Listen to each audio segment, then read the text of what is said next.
Welcome to the Health Fix podcast, where health junkies get their weekly fix of tips, tools, and techniques to have limitless energy, sharp minds, and fit physiques for life. Hey, health junkies. On this episode of the Health Fix podcast, you get me, Dr. Janine Krause. This one's going to be a solo one, and we're talking about midlife symptoms.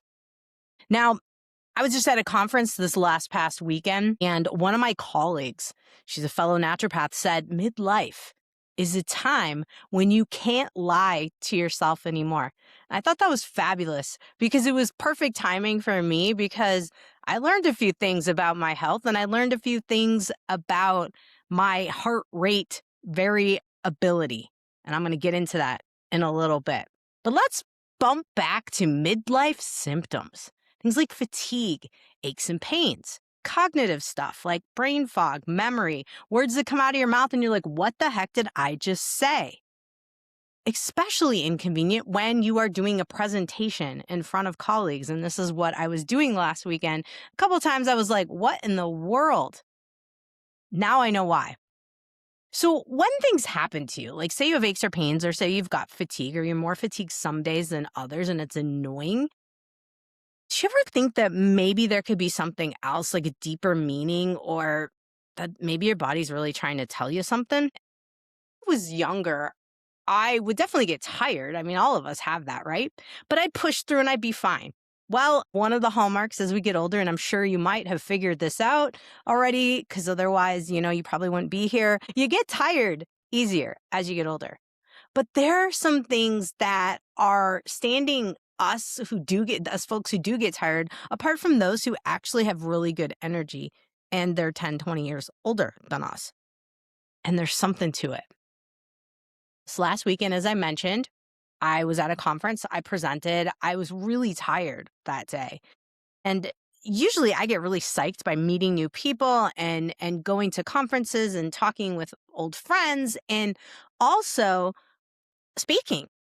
I love to talk. If you haven't noticed, if you've been listening to this podcast for a while, I love to talk about things. I love to share. I don't get nervous public speaking whatsoever. Does not bother me one bit. But what's interesting is last Friday when I had my talk and I was talking about peptides of all things, I just was having a hard time with words. And I was like, man, what in the heck is going on? So if you've been following me on Instagram, and if you haven't, it's at DrJannine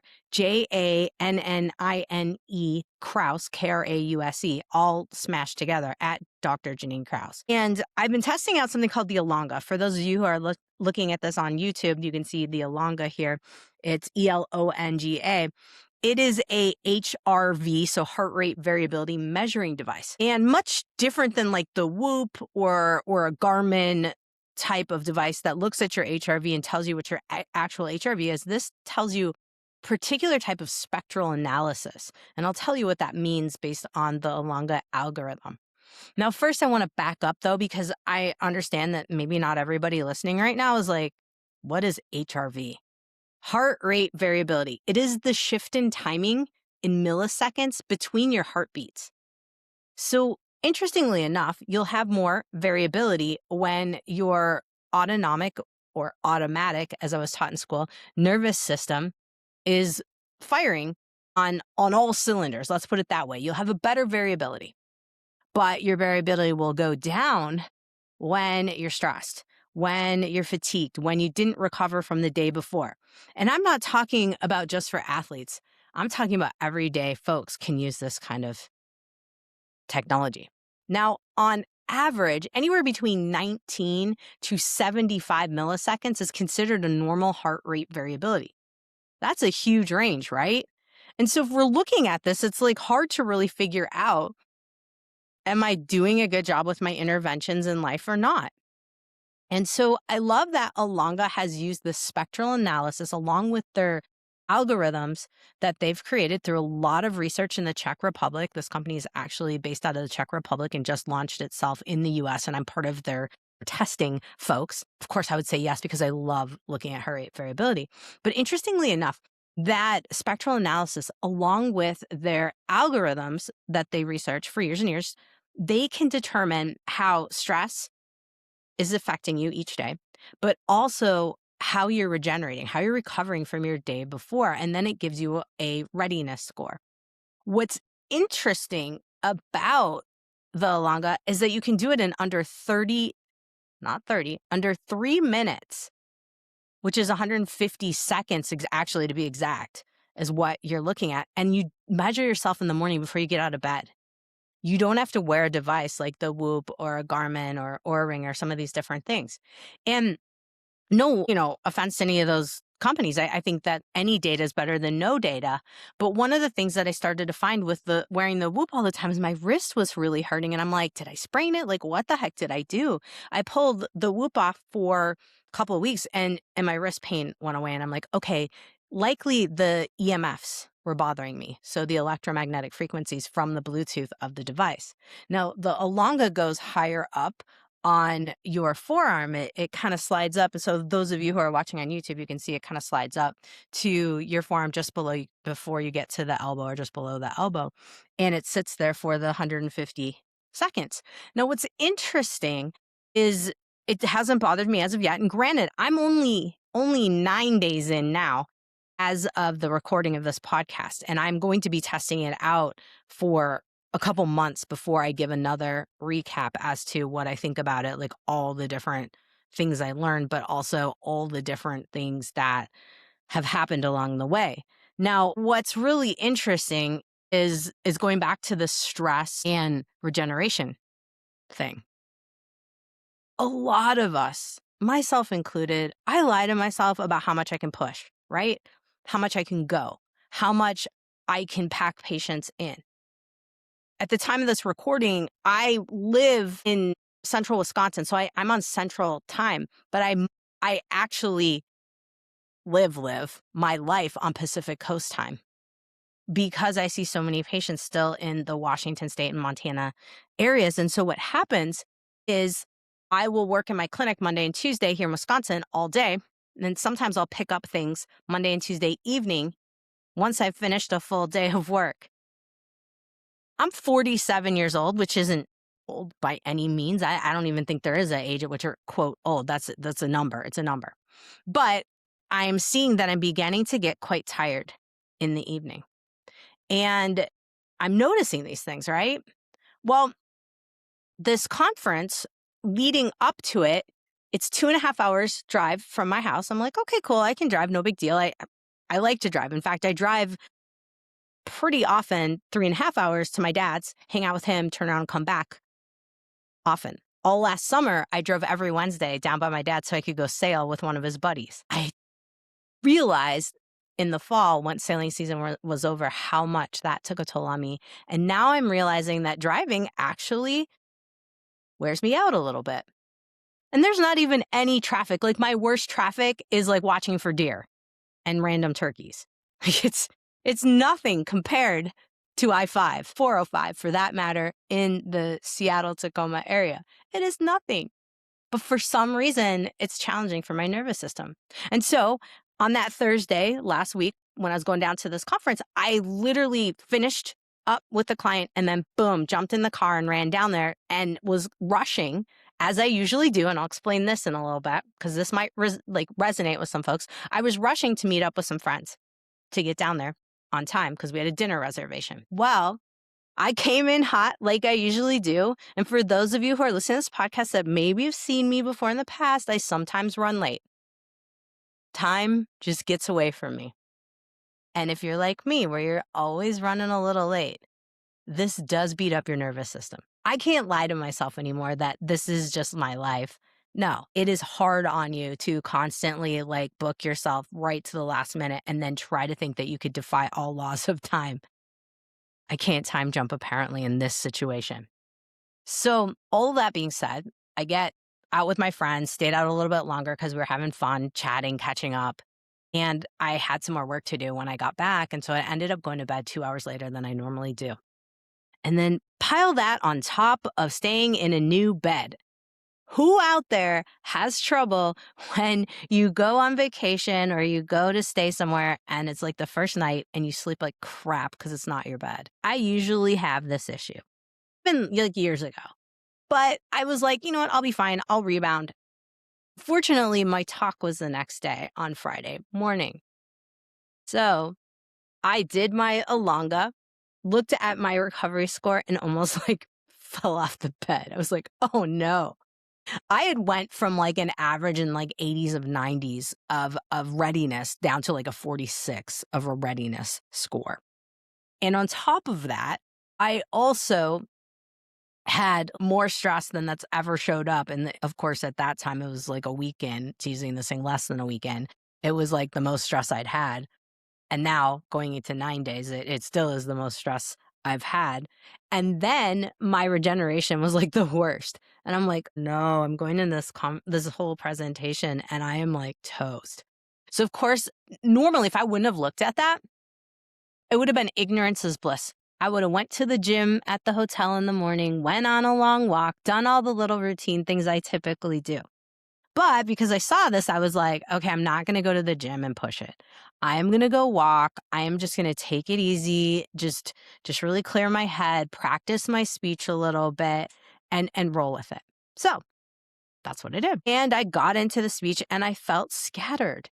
And I have slides. I could have followed my slides, but I don't know what it was. Now, a lot of people said that it was great, and I don't know if they're being polite or what, but I did get a lot of compliments, so I guess it wasn't too bad. But, you know, you're always the hardest on yourself, right, about these kind of things. But I looked back on my Elonga scars and was like, oh, man, okay, I need to really think about this. And the reason I'm sharing my story with you is because, one, I want everyone to really realize that it is so easy for us to lie to ourselves about how much we're pushing, how much we're, overcommitting, how much we are not taking care of ourselves on the level that we truly need. Now, one of the trickiest things out there is that there's so much noise out in the health space. You should have a meditation and this kind of and that kind of morning routine. And if you don't do this, you're not going to be zen enough or whatever it may be. Here's the thing. We all have to find what works for us individually. And I will be a broken record to the day I die on this one. Honestly, I truly believe that we've done a disservice in the medical system by stopping the individualization and like making everything cookie cutter. Everyone's different. Everyone's individual. We all respond to stress differently, and some people thrive and some people do not. And clearly in these particular elements that I just stacked up, a drive, running, putting, not really overcommitting, but let's say like really overbooking myself, and then trying to clean up the mess in the evening and staying up late. I don't think I am unique in this. I'm hoping that those of you out there are like, oh, yeah, I totally do that sometimes. But now's the time to call yourself out on it, because here's the biggest thing. Your nervous system, the autonomic nervous system, is directly connected to your adrenal glands. Your adrenal glands sit on top of your kidneys. They are in charge of your chi, your energy, your life force, your batteries. And yes, I'm taking this from Chinese medicine, but I'm also stating something that we know in Western medicine. Adrenal glands are what take over when we go through perimenopause into menopause for the release of hormones. This is when our ovaries stop working. The fuel switches from ovaries to adrenals. If you're doing stuff like I'm doing and lying to yourself that you've got this and you don't have this, it's a problem. I was looking at talking about this and looking at my schedule for the next month. I'm going to Tacoma to see patients. It's usually packed deep to see folks, and I will do it. I will carry it out. But I know that I've got to do some extra things to get through that, meaning the day before I start seeing patients, I got to chill. And my lunch hour with seeing patients, I've got to take that time to either walk around, breathe, something. I really have to pay attention. And I'm hoping that my story is going to help you to start to think about how much the go, go, go, do, need to be busy every minute of the day is really reaping havoc on your nervous system. And if you're not in menopause yet and you're in perimenopause, this is like extra go time, extra awareness time to be like, these symptoms of fatigue are signals that you're pushing it too much. Your body thinks you're running marathons when you're not running marathons. And if the adrenals are quite depleted, Meaning, and this whole concept of like adrenal fatigue is we've debunked that long time ago. Because if your adrenals were fully depleted, you'd be dead. But the idea here is if they're dysregulated, if your nervous system signaling between your adrenal glands, your nervous system, and your brain is off, you're going to have a hard time going from perimenopause into menopause. And you may have a harder time going through menopause and beyond. So those of you who are in menopause, and maybe you've been in it for a couple of years, some of the issue here is that you may have symptoms of hot flashes, night sweats, fatigue, aches, and pains that are due to your adrenal glands not making even just a little bit of hormones to help you along the way. Independent of what argument side you're on for, do we need hormones, do we not? Regardless, if you blow yourself out before you get to actual menopause, if you blow out your adrenals, meaning you literally push yourself to the limits, you're going to have a hard time. And I've seen patients included starting to have troubles. The biggest thing for me lately has really been fatigue, aches and pains, and brain, really needing to work heavy on my brain. Estrogen is crucial for brain function, estradiol in particular. But not only that, adaptogenic herbs can be incredibly helpful too to help us to adapt to life stress. I take multiple different variations of things any given time. My latest has been really hitting up the hot cocoa. I call it the adult cocoa with all of the mushrooms, including lion's mane, which has been incredibly helpful. At the conference, we had something from a company called Nutridyne called Uplift. It has saffron in it, L-theanine, had rhodiola, but it also had lion's mane. And probably GABA, I think, something else, don't quote me, but Uplift by Nutridyne, you can look it up. It tasted really good, and it was keeping me going, like almost like a Red Bull, which I would not, no offense to anyone that does those, but because I can't tolerate caffeine very well, I'm like grossed out and sick on coffee, even though I love how it smells and I like how it tastes, but I can't do it because of the caffeine. But regardless of that, this Uplift was incredible. Now, my sidetrack with this to tell you about all of this is that I was running on fumes that day. It was not my best presentation, and I wish I could do a redo. But there's no point in looking back in life. It's only looking forward, right? And looking forward, I wanted to have everybody really take a inventory of your symptoms and track them to what's going on with your schedule and life. I really like to travel. I love travel. And so I'm starting to realize that I need to figure this out to go back and forth to take care of my dad, but also to fly to Washington to see patients, to Montana and some of my other folks in Oregon, and still keeping tabs on the folks here in Wisconsin. Now for you, I really want you to think about what's going on with you in your travel. What's going on with you and your daily schedules? Are they contributing to your fatigue, your brain fog, word salad, weird things coming out of your mouth? They say we lose our filters as we get older, but I'm almost like, does the filter leave because you don't have enough estrogen? Or maybe you need more of the autonomic nervous system chill. Now, I will fully admit that I am not a great meditator and a calming. If you want someone to lead a guided meditation, I am not your person. But I can make you laugh and help the nervous system relax that way, and that's definitely my game. But I really wanted this to be reflective for you. And could these symptoms of aches and pains, fatigue, cognitive stuff like brain fog, memory, like the word situation I was talking about, could these things be trying to tell you something about your lifestyle, your habits, your behaviors? It's so easy for us to think that hormones are going to solve all our problems and that peptides like Cmax and Slank, which are great neuropeptides to stimulate your brain function, could they be the secret, the magic potion? I don't think so. I really think we need to be looking at our individual situations and calling ourselves out on our lifestyles. Now, this is no secret to any of you. I am certain of it. This has been said over and over and over again. But what I wanted to connect for you is that sometimes having a device to be able to keep you honest so you can't lie to yourself is important. It's kind of like a scale for your nervous system. while I'm not a fan of scales, I am a fan of something that can tell you like a systems check. Now, could some folks argue that you could say the fatigue and the brain fog and all that is a systems check? Absolutely.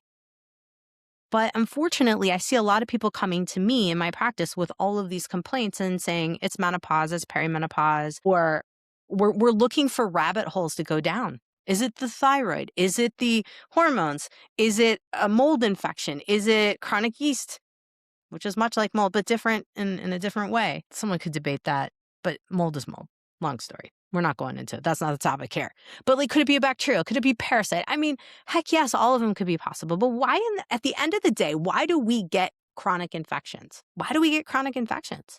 It's because our nervous system and our immune system can't communicate properly. Who's ever gotten really stressed? Or if we look back to college days, pulled all-nighters, did a whole bunch of studying, took your tests, and then as soon as you got through testing, you got super sick. I was like that every single time. Hello. If I would have looked back then and categorized all this stuff, I would have had a great plan for what to do as you get older. But we're not taught this. We're not taught to go inward. We're not taught to look at ourselves and go, what is going on here? We're taught to look for the supplement, the herb, the medication, the peptide, the hormone. What is it? What's going to fix me? And the truth is you are going to fix yourself, and you're not even broken. It's not really a fix. The only fix you're getting here is like a health junkie getting your dose of reality today. And the reality for me was, holy cow, I really need to pay attention to my schedule and how I do things. One, and this, I'm going to say 1, 2, I'm going to go through the numbers. I'm going to have you think about this. And if you are home and you're not driving or walking or doing something else while you're listening to this podcast, I would have you literally write this down. Pause and write this down. I'll wait for you. I want you to write down, when are you most tired? When do you have your aches and pains? When does brain fog show up most for you? When do you get word salad the most? Or weird, like, can't remember a word, can't remember something. If it's all the time, okay, write it down. Look and see if there's patterns. Number 2 is look for patterns.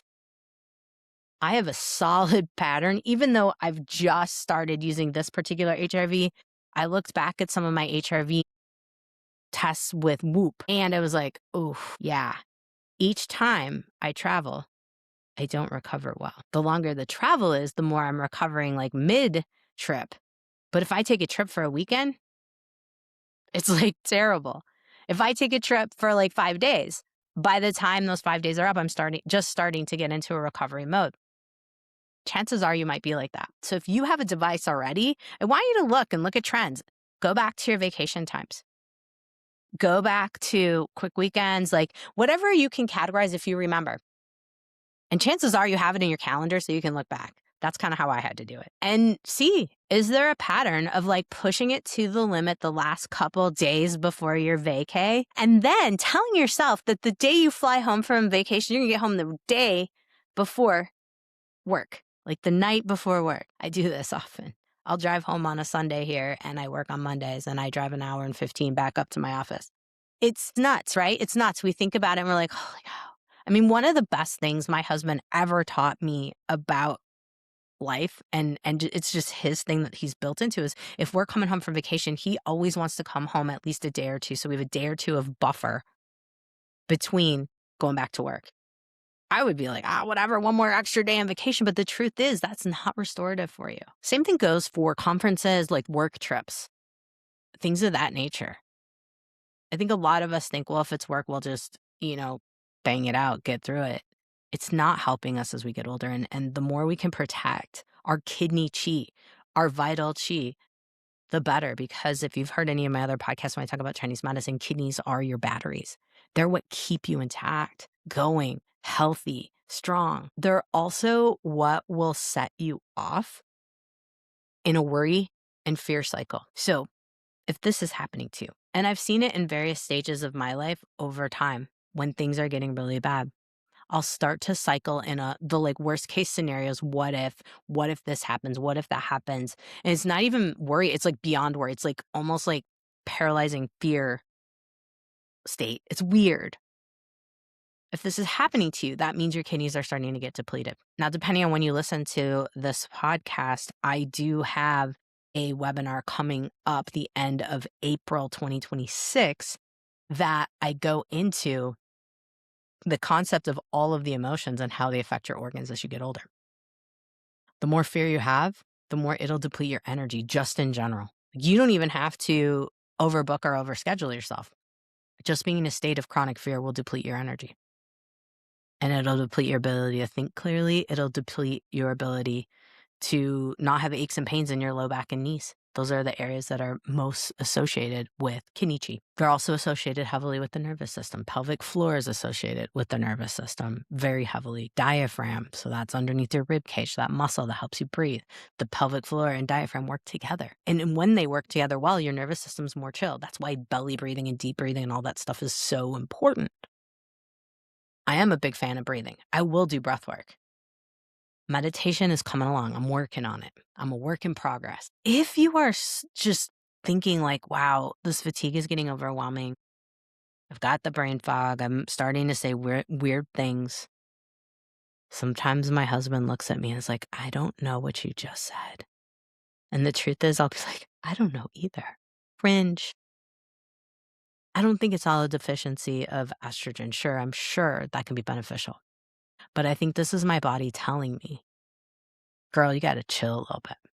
And so if you're experiencing these symptoms, I want you to really ponder today's conversation and really just think about, is it possible that stress is impacting you this way and is causing you fatigue, is causing you brain fog? And perhaps it's not another supplement that you need, not another hormone protocol, etc. Yes, those are great. They can help. But I know way too many women that are doing all the things and don't feel better. And this is a key area to look at, the energetics here, the deeper meaning to your symptoms. What is your body trying to tell you? And what can you not lie yourself out of anymore? Because I would love to lie to myself and tell myself that I have energy all the time. I don't get tired. I can go, and do. I would love to tell myself that. I have been. I got a great call out. Thank you to the Elonga there on the HRV. So take a look at your HRV devices if you have one. If you don't, Elonga just released in the US. Check them out to learn more about them. I will have a link in my podcast notes if you want to check out them through my link. And I also show more of what it looks like in terms of the scoring and whatnot on Instagram. And I will be doing that because I think it's incredibly important for us to start taking our health back. Not giving our power away to all of the different rabbit holes of health that you can run down. Because so many times people will come to me and they'll be like, my fatigue's got to be my thyroid because of this, and this. Or my fatigue's got to be my adrenals because of this, and this. And my fatigue's got to be, an infection or a parasite or whatever's really hot on social media at that time. And the truth is, we're all individual. And the nervous system has a huge play here. And if you're doing all the things and you're still searching to figure out what is wrong with you, go back to your nervous system. Go back to looking at what is going on with your schedule, all those things. Perhaps you've got kids. Perhaps you're dealing with kids and aging parents. I get it. There's not an infinite amount of hours in a day. I know that. But if you don't start putting yourself first and start listening to your body, it's going to get worse. And your nervous system is one of the biggest things to protect. Your kidney chi is what you want to protect, your adrenal glands. So looking at your schedule, seeing where you can give yourself a little leeway and really looking at the patterns you have with when fatigue shows up the worst, when brain fog shows up the worst. Connect that. And see what kind of little interventions you can make to give yourself a little buffer. What I'm going to do, just to give you a little bit of tips, or I don't know if it's really a tip, it's more just an example. I am going to make sure now that I have a hard stop time frame of when I need to be in bed when I travel. I'm also going to make sure that if I'm traveling, I cut off my patients a little bit earlier that day so I can have time to decompress and then go into travel mode. perhaps a walk, perhaps some breathing, perhaps some playing with the dog. Play is one of the best ways to decompress. If you listen to my podcast with Dr. Brian Grogan, we talked about tongue singing, and we don't even know if it's AI or real or anything, but I still will do a little tongue singing because it's fun. The little to make a plan and try just one thing. So I'm giving myself buffer time. I'm not going to overcommit on the days that I am going to be traveling. And I'm going to see how that goes. And that's step one. And then step two is I've got to get a buffer in the evening to really help myself to wind down and relax in the evening better than I have been doing. Calling myself out. I can't lie to myself anymore. So what can't you lie to yourself about anymore? Take a look at a device, see if you can get a hold of something of that nature. And if not, okay, look at your schedule, see what you can do. Call yourself out. Now this week I have my presentation, webinar, masterclass, workshop, whatever you want to call it. It is this week, April 30th. It's going to be all about the emotions and how they cause you to age. Stress isn't necessarily an emotion, but it brings up emotions. And it can show up as frustration, anger, irritability, even grief, loss. Grief, lung, anxiety, heart, fear, kidney, as we talked about today, frustration, anger, liver, worry, digestive system.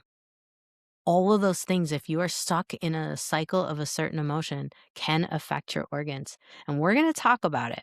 Now, last but not least today, I am on a track of not wanting health to be so serious and so Debbie Downer. So yes, this podcast is a little bit of a warning and like, don't lie to yourself about your health, but it's also like, where are you not having fun? Because sometimes we lie to ourselves that we're happy and everything is good.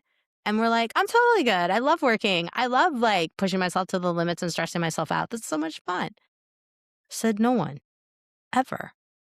So if you are also having fatigue, brain fog, word salad, all the different things, and you're doing it on a regular basis, it's a habit. All these things are happening. Look at your level of fun factors. And even just having some fun and goofing off, scheduling time for that may do wonders for you. All right. At the end of the day, I want y'all to be happy. I want y'all to be healthy. I want you to enjoy this life that we have.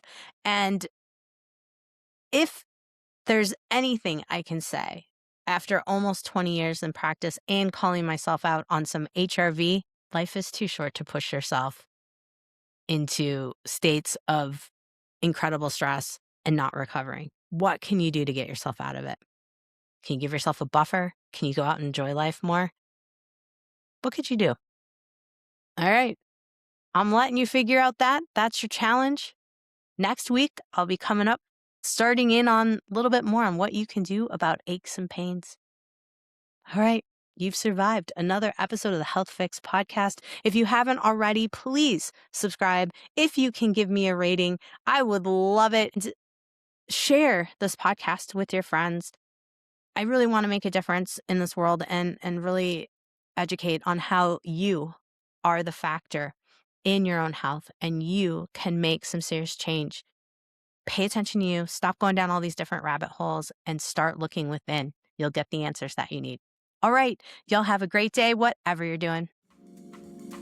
Hey, fellow health junkie, thanks for listening to the Health Fix podcast. If you enjoyed tuning in, please help support me to get the word out about the podcast. Subscribe, rate, and review, and just get that word out. Thanks again for listening.